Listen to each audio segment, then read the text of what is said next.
Lions were given a dose of oxytocin to see how much they can love. A Southwest air passenger was arrested for masturbating 4 times during a flight.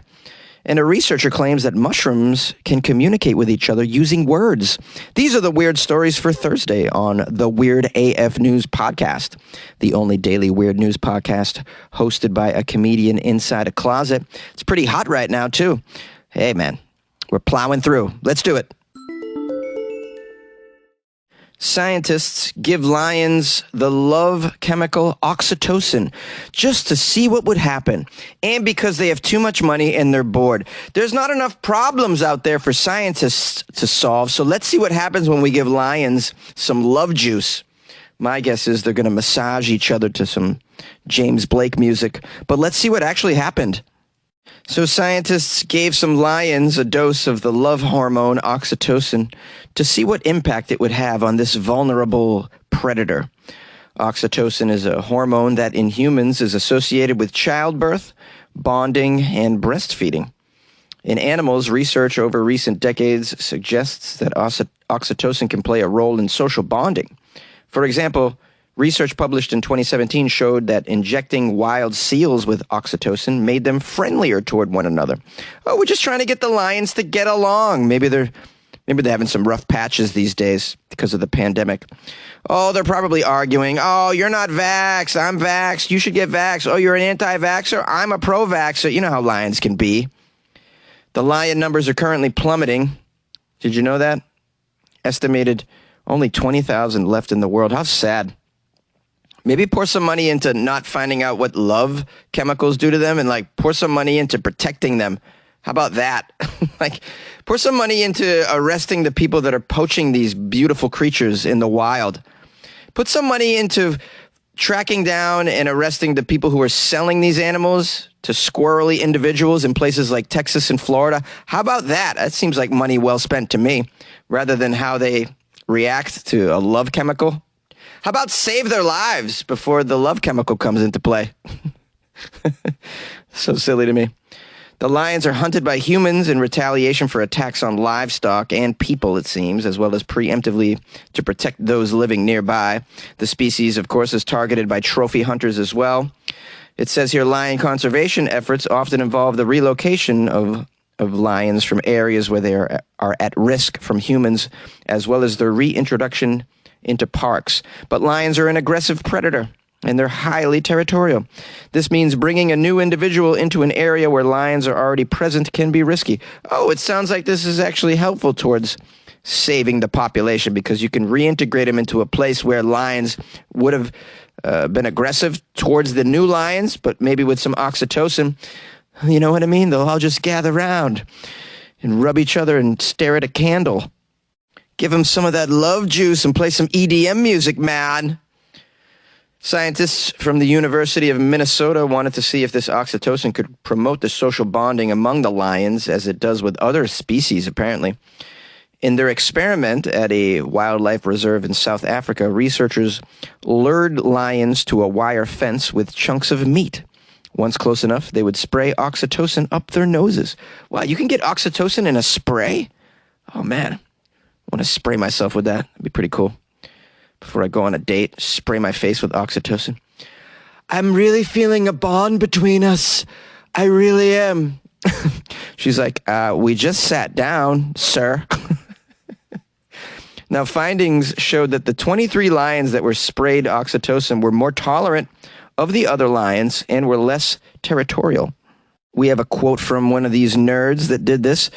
You can see their lions' features soften immediately. They go from wrinkled and aggressive to a totally calm demeanor. They totally chill out. It's amazing.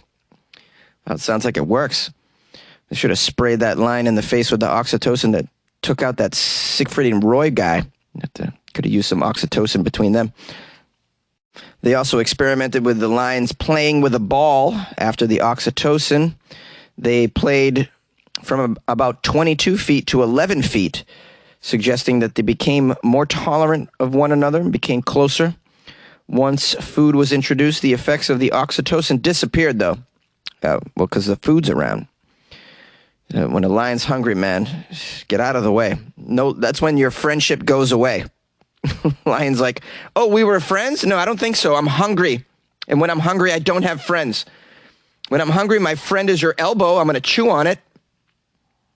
These scientists also noticed some other fascinating behavior surrounding the roar of the lions. It says, rather than roar in response to another lion's roar, they remain silent after having the oxytocin. Usually, playing a roar is like pushing a button in the lion's territorial response, but oxytocin pretty much turned all that off. They weren't territorial really anymore, we noticed. Now, the researchers hope that using oxytocin will assist them in rescuing lions from circuses and war zones and relocating them. The hope is it'll translate to animals being relocated into the wild easily, helping them to become more inclined to their new social environment, so they're more curious, so they're less fearful, less territorial, leading to more successful bonding in their new environment. So this is extremely helpful. I know up top I made fun of the scientists, but this actually seems like a very useful way to spend your time. Anything that saves our wonderful wildlife that's just kind of disappearing, I think is a very fruitful endeavor. I think we should also give oxytocin to house cats as well because, well, they're just not very friendly in general. You know, cats never been pleased to see me. Dogs, on the other hand, they run right up to you. They're like, hey, you're home. I missed you. The cat comes out 2 hours later like, oh, hey, what's up, man? Oh, you live here? Yeah. Yeah, I was licking my butt in the other room. I heard you come in, but I really don't give a damn. You gonna feed me or what? Shut up. A Southwest airline passenger was arrested for masturbating 4 times during a flight. A man on Southwest Air is facing some federal charges for pulling down his drawers and touching himself at least 4 times in front of a female passenger beginning shortly after takeoff. Antonio Sherrod McGarity is this maniac, this terrible individual. He was arrested by the officers from the Phoenix Police Department when the Southwest airline landed at the Sky Harbor International Airport on Saturday. McGarity told the police that he didn't do anything wrong and, in fact, quote, thought it was kind of kinky. Yeah, that's a big problem.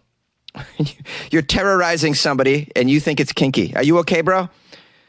Oh, man, these flights are just filled with degenerates, man. I feel so bad for the employees on these flights and the passengers as well. Man, you got to carry a taser with you on a flight. They don't let you bring it on the flight. Can we open it up? You know, where you can bring a little personal weapon. You know, you have a personal carry-on. How about you also have a personal weapon?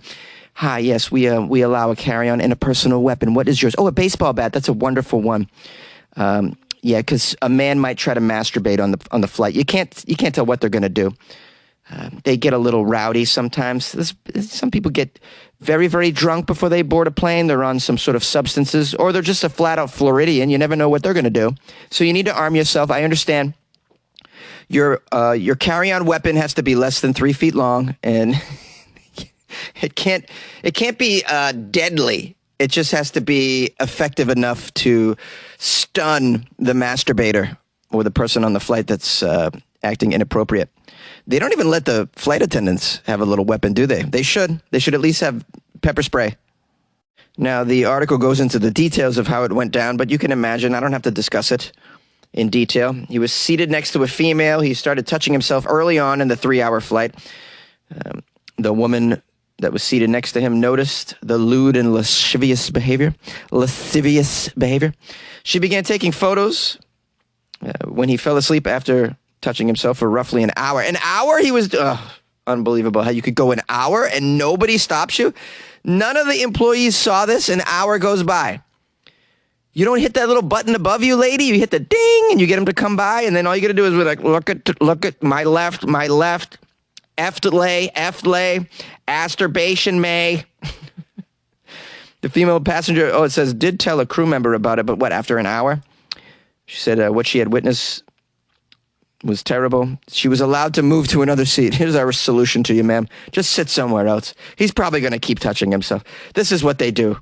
We can't stop them. Apparently, this McGarity fella was interviewed by the FBI. He claimed that he asked the female witness if she minded if he masturbated. According to him, the female witness put up her hands in the air and said, it really doesn't matter. Oh, is that how she reacted? It really doesn't matter. No, it matters. You're on Southwest, not Spirit. Of course it matters. It's not. Spirit's really a low-end airline, if you don't know. Okay. Now, sadly, this doesn't just happen with the passengers. Last year, a Southwest Airlines pilot was arrested and charged with exposing his genitals during a 2020 flight from Philly to Orlando. That incident was not witnessed by passengers, but I assume the co-pilot had to bear the brunt of that. Imagine you flying and your pilot just whips out his genitals. Okay, all right. Hey. Southwest Air, baby. All right, doing it. Yay! You like podcasts? You're listening to my podcast. Maybe you thought to yourself, I'd like to make a podcast. Too difficult. No, not with Anchor. Anchor has free creation tools that allow you to record and edit your podcast from your phone or your computer. Anchor distributes your podcast to Apple, Spotify, Stitcher, and more. They have advertising integration, so you can even make a little money off your podcast. Everything you need to make a podcast in one place. Download the free Anchor app or go to anchor.fm to get started. And good luck with your podcast. Good luck with your creation. Good luck with your life, man. A researcher claims that mushrooms communicate with one another using up to 50 words. It's the sound of science. Oh, mushrooms talk. Did you guys know that? I knew that because if I eat enough mushrooms, they talk to me. Now, the article begins with a scene buried in a forest litter, sprouting from trees. Fungi might give the impression of being silent and relatively self-contained organisms, but a new study suggests they may be able to communicate. They may be very chatty, as a matter of fact. Mathematical analysis of the electrical signals that fungi seemingly send to one another has identified some patterns that bear a striking structural similarity to human speech. Previous research has suggested that fungi conduct electrical impulses through long underground filamentous structures called hyphae, similar to how nerve cells transmit information in the human body. It is even shown that the firing rate of these impulses increases when the hyphae of wood-digesting fungi come into contact with wooden blocks, raising the possibility that maybe fungi use this electrical language to share information about foods or injury with distant parts of themselves or with hyphae-connected partners, such as the trees. But do these trains of electrical activity have anything in common with human language? Let's find out in The Sound of Science. Now we have an investigator, Professor Andrew Adamat. I can't say it. Moving on. He's at the University of the West of England's Unconventional Computing Laboratory in Bristol. He analyzed the patterns of electrical spikes that were generated by 4 species of fungi. He did this by inserting tiny microelectrodes into substrates colonized by their patchwork of hyphae threads and their mycelia. Here's a quote from this nerd. "We do not know if there is a direct relationship between spiking patterns in fungi and human speech. Possibly not. On the other hand, there are many similarities in information processing in living substrates or different classes, families, and species. I was just curious to compare." The research was published in the Royal Society Open Science. Yes, the Royal Society. They found that these spikes often clustered in trains of activity resembling vocabularies of up to 50 words, and that the distribution of these fungal word lengths closely matched those of human languages. So what's going on here? Are the mushrooms communicating? Well, I'm sure they're communicating. They're part of a network. These plant networks are very sophisticated. Did you know that in some tree networks, like if one of the trees is ruined or injured, the other trees together underground using their root network will siphon or shift over nutrients to that damaged tree. Somehow they know that one of their buddies is hurt down the line, and they can do that. They're a lot more intelligent than you think, guys. All you vegans out there, you think you're just, plants don't have a soul. I can eat them. Karma free. Yeah, well, they do have a soul. They're pretty intelligent after all. And apparently they can speak. Now, of course, this is just the beginning stage of research into the mushroom language. Other scientists would like to see some more evidence before they're willing to accept this as a form of language. Other types of pulsing behavior has been previously recorded in fungal networks, though, such as pulsating nutrient transport. Oh, I was just alluding to the transport of nutrients. This is possibly caused by rhythmic growth as fungi forage for the food. Wow, very exciting on the mushroom frontier. I myself am a big fan of mushrooms. They are delicious. I even like mushrooms on my pizza. I know some people are against that. They're not as against it as people seem to be when it comes to pineapple on a pizza. Many people hate that. I like mushroom and pineapple together. I know, I'm out of my mind. And now that I know the mushrooms might be speaking, they might have a message for me, I'm going to put my ear right up to my slice of pizza before I eat it. What are you saying? What are you saying? Eat me. I'm delicious. I got a Jones in my bones, Jones. I got a Jones in my bones. What's up, y'all? How are you today? Hope you're having a lovely Thursday. Thank you for joining me for another episode of Weird AF News as we plow through towards 2,000 episodes. Why not? I can't think of a better way to spend my life than just recording these weird stories in a damn closet. Oh, I need therapy! Anyways, it's good to be here. I'm a little caffeinated. Not going to lie, I had a little nicotine. All right, I'm just trying to do whatever I can to get through, guys. Hey, sometimes life hands you something called exhaustion, and you got to just figure it out. Figure it out. I got a couple phone calls I'm going to publish after this, so stick around for that. If you'd like to call the show because you dig it, 646-450-2012. Also, I should let you know, you can call the show even if you don't dig it. You can also reach out to me via the email, funnyjones@gmail.com. Tomorrow's Friday. It's a Friday episode, so we're going to do Florida Friday, as we do every Friday. We do weird news just from the state of Florida, so if you come across any weird Florida stuff from this week, do not hesitate. Send it on over to me at the email, or go to weirdafnews.com where you can click on them. There's a couple links there that you can submit a story to me as well. Just send the link, please. And please have it be from Florida. I would appreciate that. Please have it be somewhat recent, too. I can't do anything with the Florida story from 2013. But I like them, though. They're still fun. But like, keep it kind of current. Appreciate you guys. If you'd like to support the show because you think what I'm doing deserves a little bit of crust, as they say, little scratch, little bread. You know what I mean? That's how old jazz musicians used to call money. They used to go, hey, a little bit of bread. Yeah, hook me up with some crust. Right? No, just me? Okay, I'm just having a good time over here, guys. Anyways, go to my Patreon. That's a way to support the show. Patreon. That's where you guys can give Jonesy like a cup of coffee a month. Just a couple bucks. Pretty cool. Do you get a good feeling, too? Do you guys want to get into heaven? Yeah. Well, support me on the Patreon. That's how you get into heaven, clearly. There's a space in hell just for people who listen to the podcast every day that never join the Patreon. There's a whole circle of hell for that. Have you guys read Dante's Inferno? They describe it within that. I think it's like the 17th circle of hell. It's pretty deep. It's a pretty big sin. Not supporting your favorite podcast. I'm probably not your favorite podcast. I'm just happy to be part of your lineup, to be honest with you.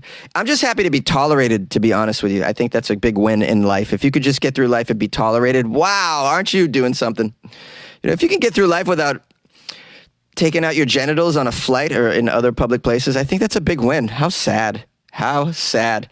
We're setting the bar low, guys. I just want a friend that hasn't taken out their genitals in public. Setting the bar low.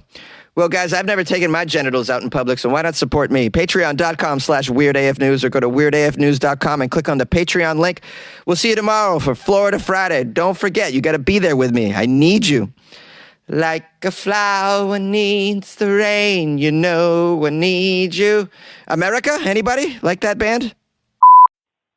Hey, Jonesy, I'm just calling to say that I'm one of the idiots that fell for your April Fool's joke about you moving to Florida. I'm like, why would he have Florida Fridays and then move out there? That makes no sense. Like, it makes no sense. But anyway, you got me. You got me good. And also, I just want to say thank you for your podcast.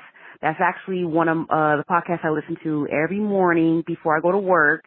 And I'm a mail carrier, so our job is not easy. So listening to your podcast, making me laugh before I go to work, is really helps out a lot. And you know what? People want to complain and talking about you making jokes and stuff while you do the news. Hello, you're a comedian doing a podcast in a closet. Like, of course you're gonna make jokes. Like, I mean, don't. I just don't understand why they would think that you're not gonna make a joke. You're a comedian, and it's we're talking about weird news, stuff that's like funny that doesn't make any sense. Like what? Like this stuff really happens, so of course you're gonna make a joke out of it. So whatever. Don't worry about what those people say. Keep doing what you're doing, and good luck with your life, man. Oh, I must say, I really like your podcast. Keep it on, bro. Keep it on.